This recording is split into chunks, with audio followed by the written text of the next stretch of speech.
ಮೊದಲನೇದಾಗಿ ಎಲ್ಲರಿಗೂ ದಸರಾ ಹಬ್ಬದ ಶುಭಾಶಯಗಳು.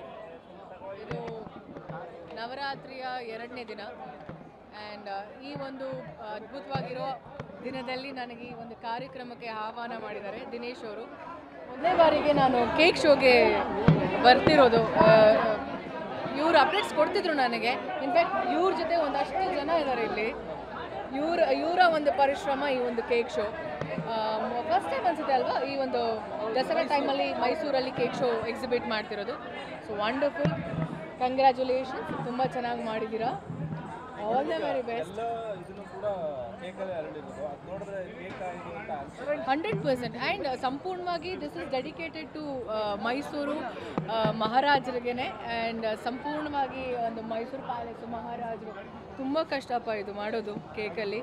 ಅವರ ಒಂದು 3.5 ತಿಂಗಳು ಶ್ರಮ ಇದು.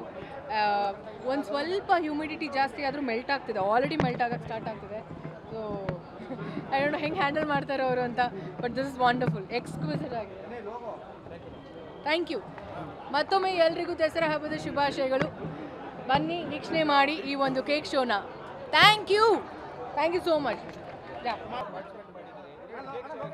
ಮೊದಲನೇದಾಗಿ ಎಲ್ರಿಗೂ ದಸರಾ ಹಬ್ಬದ ಶುಭಾಶಯಗಳು.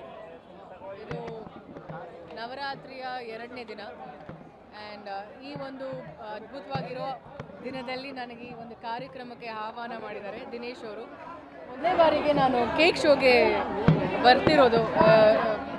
ಇವರು ಅಪ್ಡೇಟ್ಸ್ ಕೊಡ್ತಿದ್ರು ನನಗೆ. ಇನ್ಫ್ಯಾಕ್ಟ್ ಇವ್ರ ಜೊತೆ ಒಂದಷ್ಟು ಜನ ಇದ್ದಾರೆ ಇಲ್ಲಿ.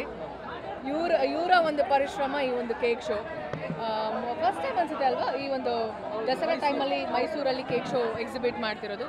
ಸೊ ವಂಡರ್ಫುಲ್, ಕಂಗ್ರ್ಯಾಚುಲೇಷನ್ಸ್, ತುಂಬ ಚೆನ್ನಾಗಿ ಮಾಡಿದ್ದೀರಾ. All the very best. 100% and ಸಂಪೂರ್ಣವಾಗಿ this is dedicated to Mysuru ಮಹಾರಾಜರಿಗೇನೆ. ಆ್ಯಂಡ್ ಸಂಪೂರ್ಣವಾಗಿ ಒಂದು ಮೈಸೂರು ಪ್ಯಾಲೇಸು ಮಹಾರಾಜರು ತುಂಬ ಕಷ್ಟಪ್ಪ ಇದು ಮಾಡೋದು ಕೇಕಲ್ಲಿ. ಅವರ ಒಂದು 3.5 ತಿಂಗಳು ಶ್ರಮ ಇದು. ಒಂದು ಸ್ವಲ್ಪ ಹ್ಯೂಮಿಡಿಟಿ ಜಾಸ್ತಿ ಆದರೂ ಮೆಲ್ಟ್ ಆಗ್ತಿದೆ, ಆಲ್ರೆಡಿ ಮೆಲ್ಟ್ ಆಗೋಕ್ಕೆ ಸ್ಟಾರ್ಟ್ ಆಗ್ತಿದೆ. ಸೊ ಐ ಡೋಂಟ್ ನೋ ಹೆಂಗೆ ಹ್ಯಾಂಡಲ್ ಮಾಡ್ತಾರೆ ಅವರು ಅಂತ, but this is wonderful, exquisite ಆಗಿದೆ. Thank you. ಮತ್ತೊಮ್ಮೆ ಎಲ್ರಿಗೂ ದಸರಾ ಹಬ್ಬದ ಶುಭಾಶಯಗಳು. ಬನ್ನಿ ವೀಕ್ಷಣೆ ಮಾಡಿ ಈ ಒಂದು ಕೇಕ್ ಶೋನ. Thank you so much.